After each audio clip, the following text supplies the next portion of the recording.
Así inicia Es Noticia en Profundidad. Qué placer acompañarles. Soy Tatiana Pérez y les saludo desde nuestra sede central en Caracas, en Venezuela. A partir de esta hora, a partir de este momento, en los próximos minutos, tendremos 3 temas para desarrollar, para profundizar. Primero, como siempre, en titulares. En Noticia Colombia, terremoto político en el país por la suspensión del alcalde de Medellín, una de las principales ciudades de la nación. Según la Procuradora General de la Nación, por involucrarse en asuntos electorales a favor de un candidato. Y de ser cierto, ¿por qué no han sido sancionados el propio presidente del país, Iván Duque, y el comandante del ejército, que abiertamente hacen política en tiempos electorales? Vamos a profundizar en ello. En Noticia Estados Unidos. En 2021 las muertes por sobredosis alcanzaron su nivel más alto desde que se tiene registro, según el más reciente informe de los Centros para el Control y Prevención de Enfermedades de este país. Fueron más de 100.000 las personas muertas en medio de una crisis silenciosa. ¿Por qué se llegó a estos alarmantes niveles? Vamos a profundizar en ello. En Noticia Brasil, se cumple un año del asesinato de 28 personas en una favela de Río de Janeiro en una operación de la policía. El monumento levantado para recordar la masacre fue derrumbado por los mismos responsables de este ataque. ¿Hay alguna investigación abierta? Vamos a verlo. En Noticia Casi Comienza. Bienvenidos, bienvenidas.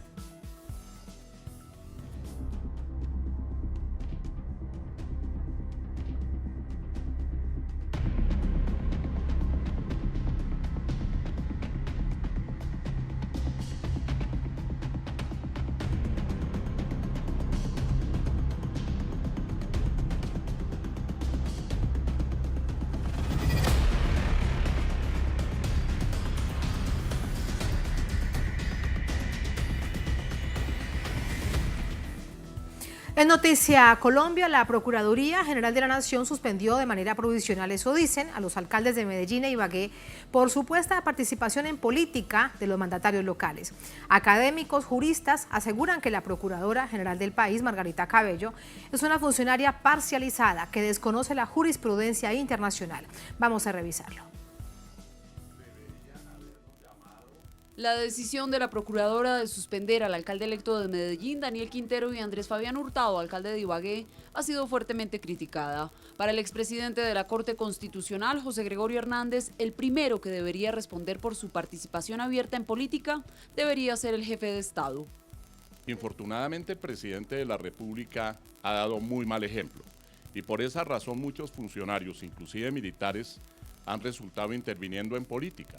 El mal ejemplo está dado por el presidente de la República y el presidente de la República ha jurado, como lo manda la Constitución, al posesionarse, respetar y hacer respetar la Constitución. Y eso es precisamente lo que no está haciendo.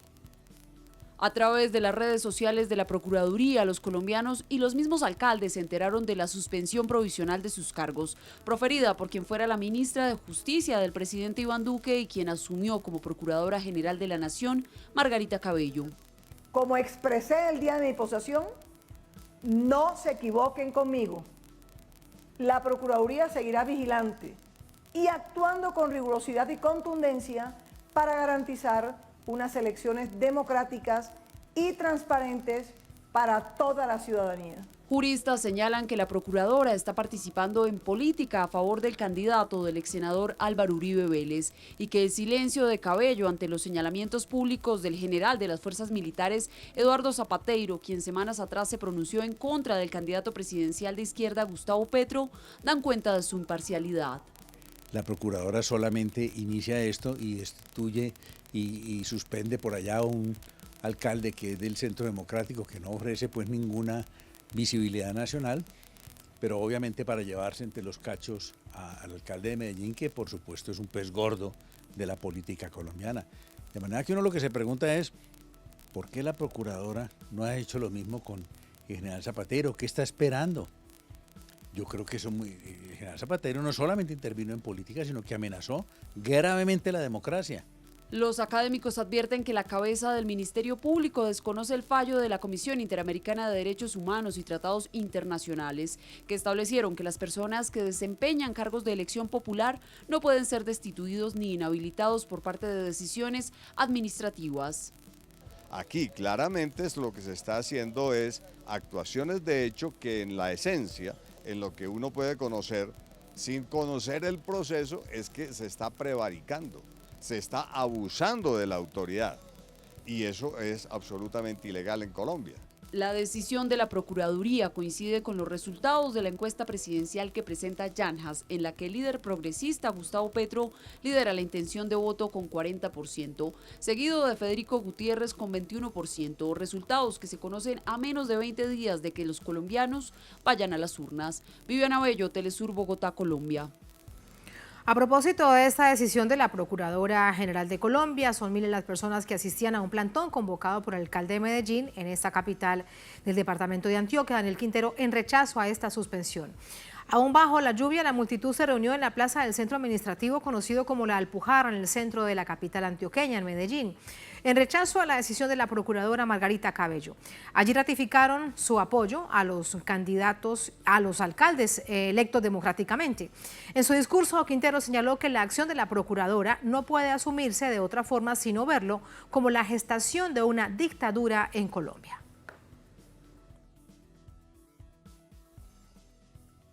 Solo en las dictaduras puede un gobierno, con los vientos del uribismo, con los vientos oscuros del uribismo, utilizar todo el poder del Estado para arrebatarle a la ciudadanía su derecho y su autodeterminación, para arrebatarle la voluntad popular. Más información a esta hora. Son múltiples las reacciones después de esta tormenta política generada por la decisión de la Procuradora, con nuestro corresponsal en Bogotá, Hernán Tovar. Hola Hernán, adelante, muy buenas noches. Tatiana, televidentes, muy buenas noches, que nos ven a través de las pantallas de Telesur en Colombia, América Latina y el mundo. Pues por varios sectores ha sido calificada esta acción por parte de la Procuradora Margarita Cabello como parcializada y selectiva, ya que, como lo veíamos en el informe, no ha tenido o ha medido con el mismo rasero otras acciones por parte de integrantes del gobierno nacional, y aseguran que aquí hay una serie de intereses políticos para beneficiar al candidato de derecha Federico Gutiérrez. Asimismo, pues se asegura que se están violando varias normas internacionales, ya que esta suspensión determinada pues por la procuradora no la debe tomar ella de forma disciplinaria, administrativa. Esto tiene que pasar por jueces de la República. Así que se ha, digámoslo, desatado toda una polémica en relación a este actuar de la procuradora, criticada desde todos los puntos de vista, porque con esto también, en medio de esta campaña política, lo que se pretende también es atacar diversos sectores que son, digamos, los cercanos a el pacto histórico y al candidato que va, digamos, punteando las encuestas. Y una ciudad tan importante como es la capital de Antioquia, Medellín, en una medida apresurada por parte de esta alfil del uribismo, aseguran los analistas, Tatiana. Aquí también hay que dar cuenta de que no solo se ha atacado, digamos, la institucionalidad, sino que también se han atacado otros figuras del pacto histórico, precisamente para, digamos, minar de alguna forma esa intención de voto que tienen los ciudadanos en toda Colombia, que dan según las encuestas que se han dado a conocer recientemente, pues con los mayores porcentajes de intención de voto. Lo que sigue es que el suspendido alcalde de Medellín, Daniel Quintero, ha solicitado que sus electores estén en las calles, den cuenta de que se han violado políticamente sus derechos, y en ese sentido se interpondrán una serie de acciones legales, inclusive tutelas, para restablecer sus derechos políticos, ya que él asegura que se vulneraron por completo y no se tuvieron en cuenta, digámoslo, algunas jurisprudencias a nivel internacional. Gracias, Hernán. Hechos que sumamos de inmediato al análisis. Muy buenas noches. Muy buenas noches. Buenas noches. Para ello nos acompaña Carlos Medina Gallego, analista político colombiano, es catedrático universitario, nos acompaña también desde Bogotá. Profesor Medina, muy buenas noches, ¿cómo está? Qué placer saludarle. Muy bien, Tatiana, un fuerte abrazo para vos y para todos los amigos del noticiero en todas partes del mundo. Muchas gracias.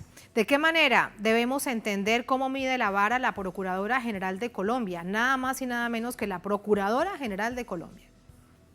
Yo creo que hay 4 aspectos que hay que revisar al respecto de la actitud de la Procuradora General de la Nación en el caso de la destitución de Daniel Quintero, alcalde de Medellín.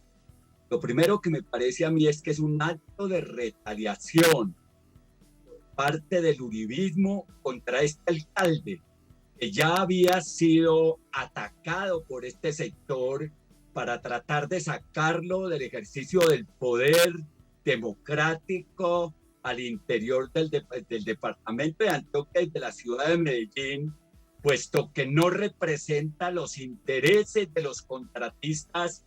Ha golpeado duramente el grupo empresarial antioqueño. Se hizo un esfuerzo de revocatoria del mandato por la vía constitucional, que es la vía democrática, porque únicamente a través de la revocatoria del mandato que se consigna en las urnas con el electorado es que se puede destituir a un alcalde de elección popular. Y esto les fracasó y el uribismo estaba profundamente sentido por la actitud que había seguido la población en Medellín para evitar que se destituyera un alcalde que ha recuperado parte del patrimonio público para la ciudad. 40.000 millones de pesos recuperó de ese proceso tan accidentado y tan lleno de eventos de corrupción como es el de la hidroeléctrica de Hidroituango. Entonces hay una aversión hacia el alcalde por los sectores de contratistas y los sectores políticos del uribismo que buscaron otro mecanismo para poderlo sustituir al frente de la conducción administrativa de la ciudad. Y lo encontraron en la Procuradora General, que tiene impedimentos éticos y morales para poder proceder de esa manera frente a Daniel Quintero. ¿Y por qué tiene impedimentos éticos y morales? Porque hace parte del uribismo, porque fue propuesta y colocada en el cargo por el presidente Iván Duque y porque indiscutiblemente responde a los intereses de ese sector de la clase política que ha capturado el poder del Estado y lo ha puesto al servicio de los intereses de esa narcoburguesía que gobierna el país actualmente. Pero adicionalmente por un hecho que es fundamental, y es que desconoce los dictámenes de la Corte Interamericana de Derechos Humanos que ya habían fallado en un caso similar, que es el caso del alcalde Gustavo Petro, alcalde de la ciudad de Bogotá, que también fue destituido por un sector del uribismo en su momento localizado en la Contraloría, en la Procuraduría General de la Nación. Entonces esos aspectos son parte de esa estrategia de retaliación y de desprestigio y de obstáculos que se están poniéndole a la campaña por parte del gobierno colombiano.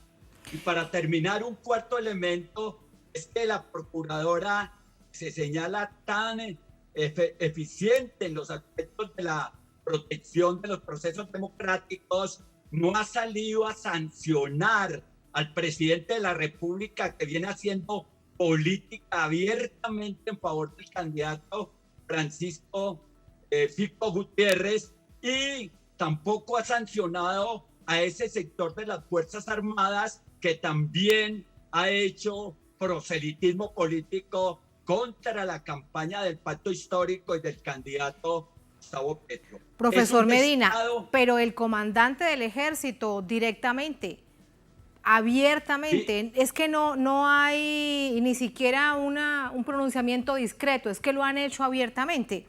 Así que a final de cuentas nada les importa a 17 días de las elecciones. Parece que han lanzado todas las cartas. Sí, es que indiscutiblemente este sector de la política tiene el mayor desconocimiento por la institucionalidad colombiana y la coloca a su servicio por encima de la Constitución y la normatividad que existe. no respetan la ley, no respetan la Constitución. La Constitución y las leyes son ellos y sus intereses. Eso resulta profundamente lesivo para el Estado, para la nación colombiana y para el sistema democrático. Esto en clave electoral, quiero preguntarle sobre las implicaciones. De alguna manera, de cara a recordarle a nuestra audiencia, próximo 29 de mayo, primera vuelta presidencial, ¿puede serle útil al pacto histórico? Ahora, al fin de cuentas, Daniel Quintero, que se ha venido acercando a través de sus funcionarios en la alcaldía, ahora como exalcalde, a la candidatura del pacto histórico de Gustavo Petro, ¿podría haber alguna implicación positiva? Sí, no, yo creo indiscutiblemente que este hecho catapulta en el escenario político a Daniel Quintero, es decir, lo coloca como una figura muy particular, preeminente e importante en el desarrollo de la política hacia el futuro, porque es un ataque de la institucionalidad del Estado contra un alcalde que se ha comportado conforme a la Constitución, a las leyes y a la normatividad internacional. Pero también yo creo que el respaldo popular que ha recibido, como lo recibió en su momento el alcalde Gustavo Petro, constituye parte de las expresiones de la democracia descalza, de la democracia de calle, que es tan importante en un país donde la democracia no se respeta por el ordenamiento político e institucional de la nación. Entonces eso va a revertirse seguramente a favor de la campaña del pacto histórico y del candidato Gustavo Petro, que seguramente mostrará todo el potencial de inconformidad que tiene la nación con el actual gobierno el próximo 29 de mayo en la primera vuelta. Profesor Medina, esto para el uribismo es bastante paradójico porque estamos hablando de Medellín, la capital de Antioquia, que durante por lo menos 20 años fue el fortín político del uribismo. El expresidente Uribe es precisamente de Medellín y allí fue donde construyó toda su base política como gobernador de Antioquia, ocupando distintos cargos. De allí luego se fue a congresista de Colombia y de allí sale a ser el presidente de la nación en 2 periodos. Así que resulta bastante paradójico que esto le pase al uribismo nada más y nada menos que en Medellín. Sí, pero es que el uribismo viene desde hace algunos años entrando en una franca decadencia.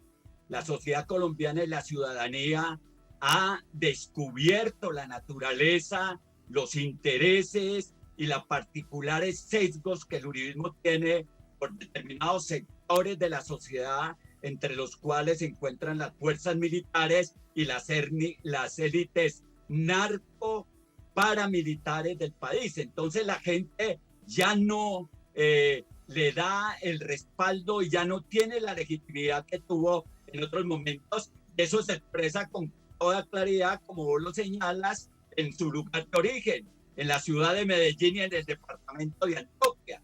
Entonces nosotros lo que estamos esperando es que la derrota del uribismo se produzca en las próximas elecciones en una coalición de distintas fuerzas democráticas que entiendan que este es el momento del cambio y de las transformaciones en el país y que es necesario hacer a un lado las diferencias que se tengan, que no sean estructurales, para que el peso específico de las fuerzas democráticas se exprese contra el poder de una derecha autoritaria y antidemocrática. Profesor Medina, gracias siempre por el análisis. Muy buenas noches. Bueno, muchas buenas noches, Tatiana, y un feliz día para todos. Muchísimas gracias. Así vamos a la primera pausa en esta emisión de Es Noticia. Al volver en Noticia a Estados Unidos, en 2021 las muertes por sobredosis alcanzaron su nivel más alto desde que se tiene registro, según el más reciente informe de los Centros para el Control y Prevención de Enfermedades de este país. Fueron más de 100.000 personas muertas en medio de una crisis silenciosa. ¿Por qué se llegó a estos alarmantes niveles? Vamos a profundizar en ello al volver en Es Noticia.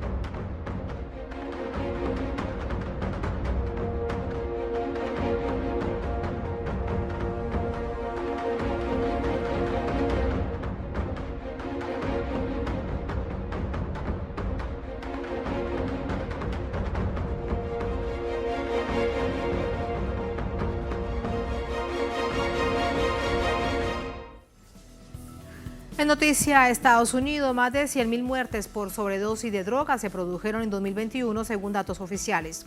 En los últimos años se evidencia un incremento desmesurado de consumo de drogas fabricadas ilegalmente y adquiridas por prescripción médica. Según cifras del Centro para el Control y Prevención de Enfermedades, 103.958 personas murieron por sobredosis de drogas en Estados Unidos en 2021, alcanzando el nivel más alto desde que se llevan los registros. Señala el informe que las 2/3 partes de estos fallecimientos se debieron al consumo de fentanilo o de otro opioide sintético. El Instituto Nacional sobre Abuso de Drogas del Departamento de Salud refiere que los opioides incluyen la heroína, y dentro de los sintéticos está el fentanilo y ciertos analgésicos que se consiguen con récipe médico, como la oxicodona, hidrocodona, codeína y morfina. Sin embargo, los opioides y drogas sintéticas se hacen más factible para el consumidor, ya que también se fabrican de una manera artesanal, y su transportación entre los estados se hace sin mayor dificultad, porque los distribuidores burlan los controles de seguridad, lo que la convierte en un tipo de droga más accesible para la población. Entre los estados con mayor consumo se encuentran Alaska, Kansas, sur de Dakota, Oregón y los estados del sureste.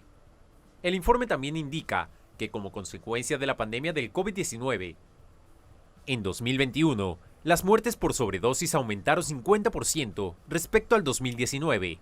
Las causas del consumo se asociaron al aislamiento, la depresión y la ansiedad. Conductas personales que se han agravado en los últimos 2 años. En Estados Unidos, mueren 294 personas cada 24 horas por adicción, un asunto de salud pública y de educación.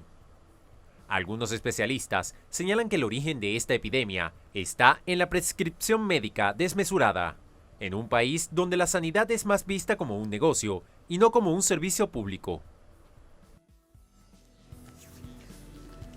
Vamos a entrar con el análisis. Para ello nos acompaña Dani Chao, es profesor en estudios internacionales, nos acompaña desde Nueva York.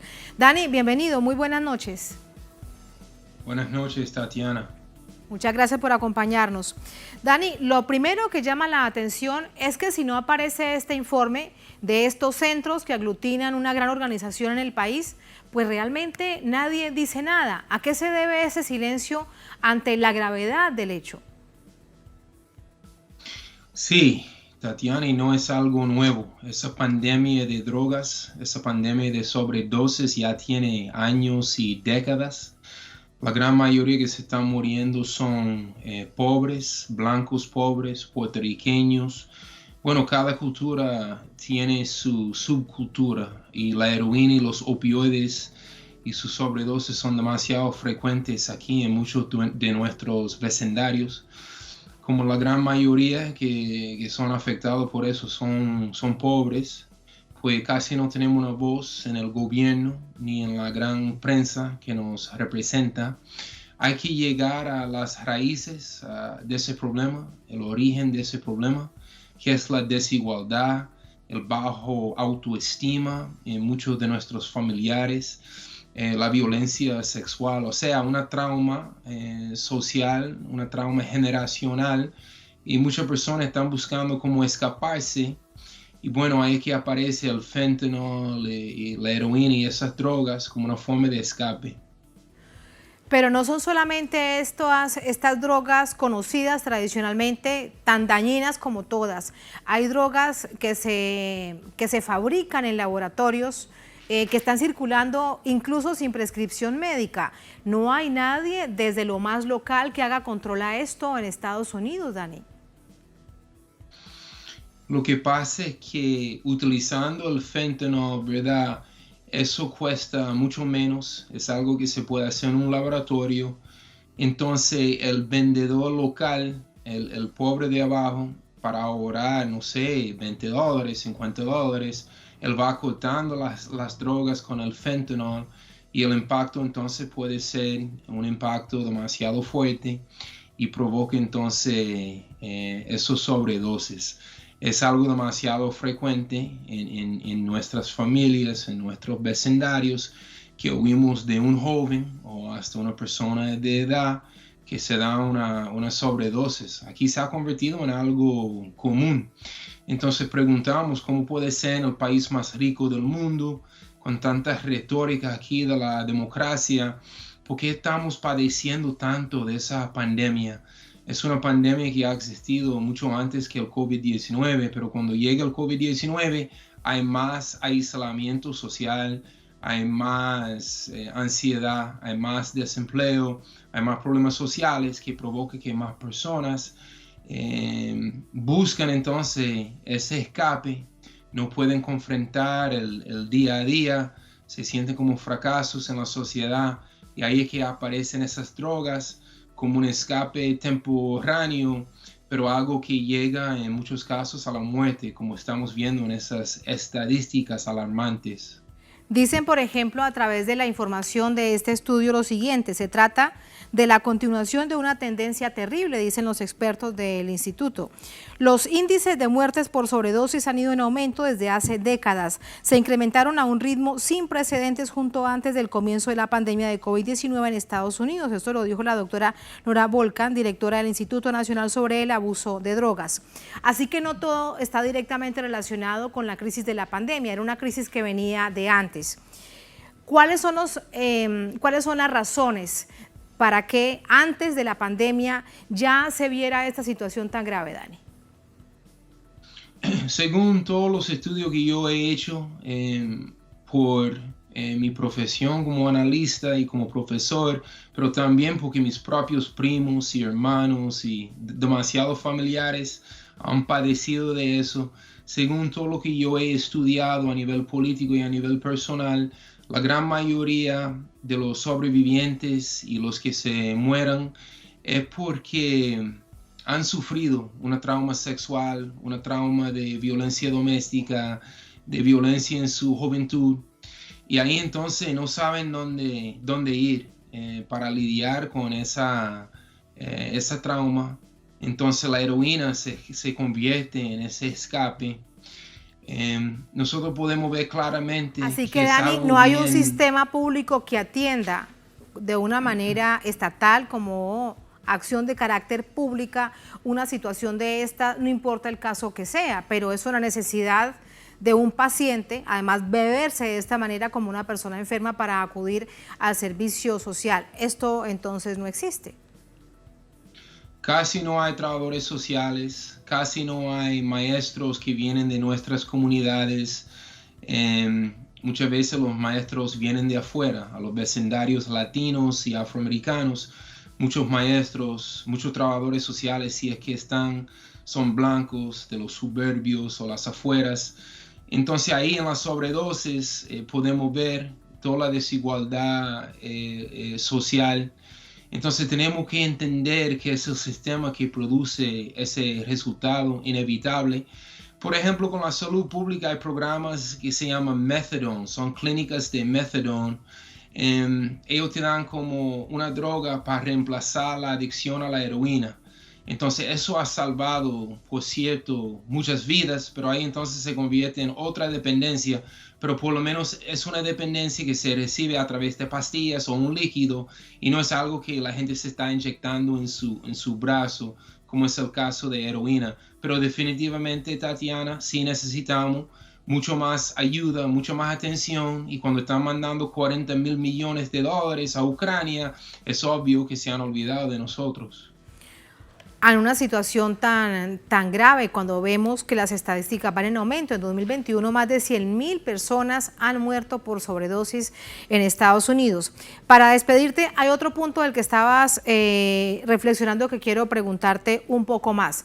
Uno es el acceso a todas estas drogas de manera ilegal, pero otro punto es cómo funciona el sistema que además te vuelve adicto legalmente a través de una cantidad de medicamentos que se entreguen, que también es algo bastante naturalizado, digamos, en Estados Unidos. ¿Cuánto hay de adicciones y de sobredosis en esos casos, Dani? Son demasiados. El gobierno ha tomado algunas medidas contra algunas de las grandes corporaciones farmacéuticas, pero es muy fácil. Si tú tienes dolor en la espalda por tu trabajo en construcción, si tú tienes mucho estrés y no puedes dormir, puedes ir a cualquier médico, los médicos trabajan con esas grandes corporaciones, entonces van flojando y no sé cuántas pastillas, y ahí muchas personas se vuelven adictos. Después no pueden conseguir esas pastillas que son más costosas, después de un mes o dos ya están adictos. Entonces, ¿qué tiene que hacer? Tiene que ir a buscar algo más fuerte, pero más barato, y ahí se convierte en una dependencia con el fentanyl, con la heroína. Así se han muerto, cada año se están muriendo por encima de 100,000. O sea, nada más en 6 meses más o menos llega la cantidad de soldados norteamericanos que se murieron en los 12 años durante la invasión y bombardeo a Vietnam en los años 60 y 70. O sea, es una verdadera catástrofe social. Muchísimas gracias, Dani, por ese análisis. Muy buenas noches. Gracias a ustedes, Tatiana. Muy buenas noches. Así vamos a la última pausa en esta emisión de Es Noticia. Al volver en Noticia a Brasil, se cumple un año del asesinato de 28 personas en una favela de Río de Janeiro, en una operación de la policía. El monumento levantado para recordar esta masacre, además cometida por el Estado, fue derrumbado por los mismos responsables del ataque. ¿Hay alguna investigación para dar con los responsables para que esto termine? ¿Qué pasa con la impunidad? Vamos a analizarlo al volver en Es Noticia.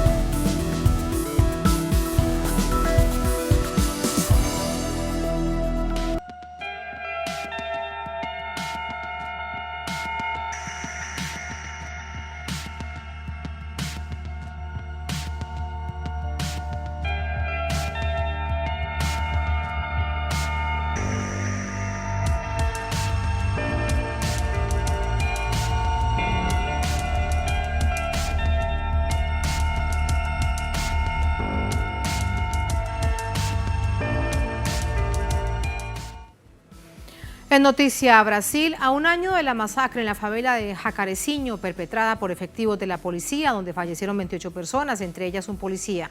Las investigaciones de la Fiscalía no han dado resultados contundentes, salvo la solicitud de abril de este año de cerrar la indagatoria de 10 muertes por falta de evidencias. El 6 de mayo de 2021, fuerzas policiales arremetieron contra la población civil en la favela de Jacareciño, al norte de Río de Janeiro, donde fueron asesinadas 28 personas. Es considerada la mayor masacre perpetrada por una entidad policial en la historia republicana de Brasil. Bajo la excusa de recuperar el orden y poner fin al narcotráfico y la delincuencia en los barrios de Río de Janeiro, se inició una operación policial del programa denominado Ciudad Integrada para dar protección a los 80,000 habitantes de la favela. Pero lejos de tranquilizar a los ciudadanos de Jacareciño, el terror y el miedo se hicieron presentes. Por otra parte, las investigaciones del caso siguen distantes de resolver y establecer las responsabilidades pertinentes de lo que analistas califican de una ejecución sumaria. La fiscal del Estado brasileño de Río de Janeiro solicitó a principios de abril de 2022 a la justicia cerrar la investigación de otras 10 muertes registradas durante la masacre en la favela de Jacareciño.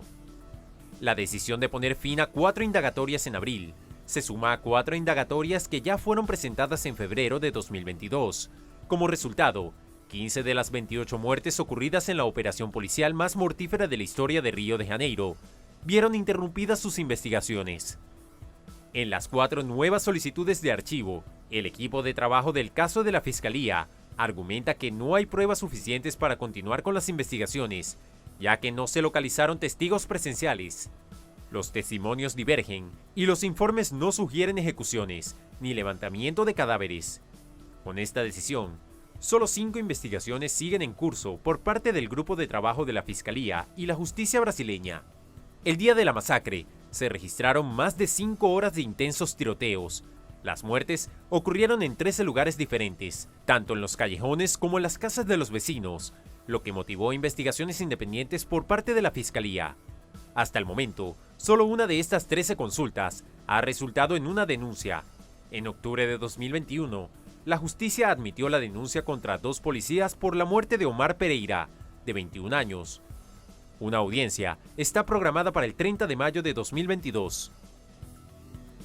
Allí los hechos, vamos con el análisis. Para ello nos acompaña Renata Souza, diputada estatal, expresidente de la Comisión de Derechos Humanos de la Asamblea Legislativa de Río de Janeiro. Diputada, bienvenida, muy buenas noches. Buenas noches, ¿cómo están? Bien, muchas gracias. Diputada, con el informe que nos precedía, necesariamente la pregunta es si esto, al parecer, de acuerdo a los indicios que hay, incluso con muy poca información para poder recordar los hechos, se va a quedar en la impunidad. ¿Cuál es su visión acerca de ello?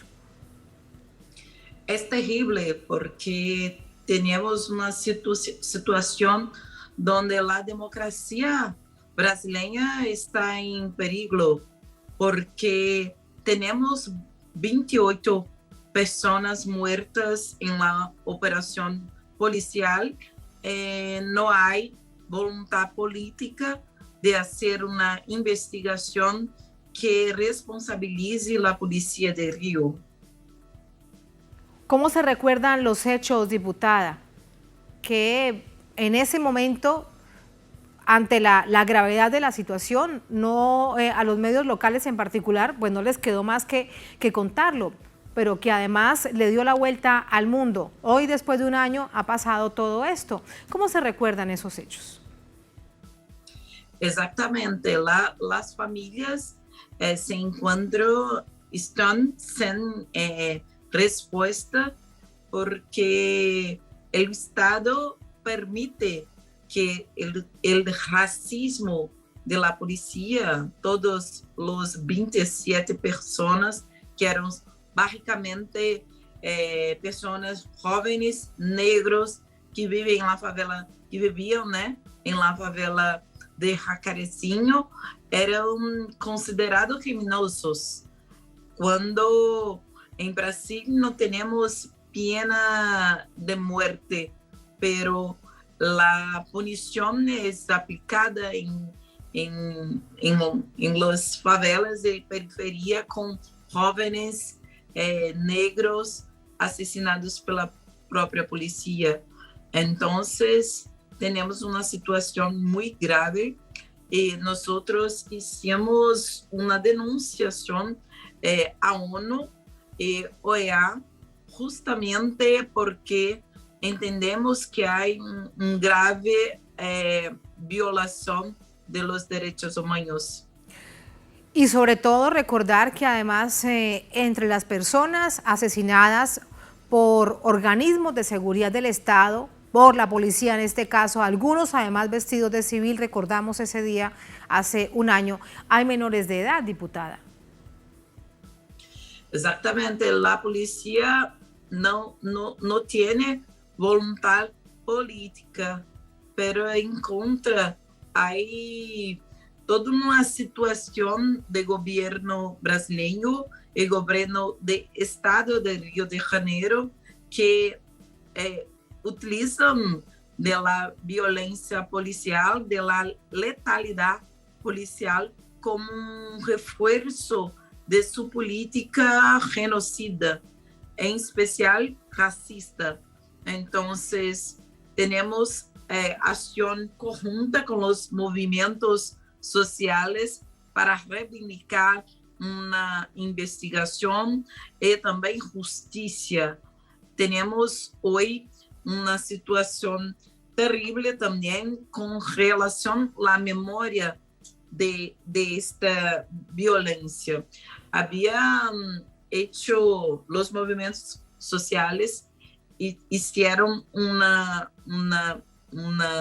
homenaje para marcar este día terrible en la comunidad, pero la policía destruyó todo el monumento que homenajeaba las víctimas. Y la Fiscalía, diputada, ¿qué hace la Fiscalía? ¿O también está cooptada por el gobierno Bolsonaro?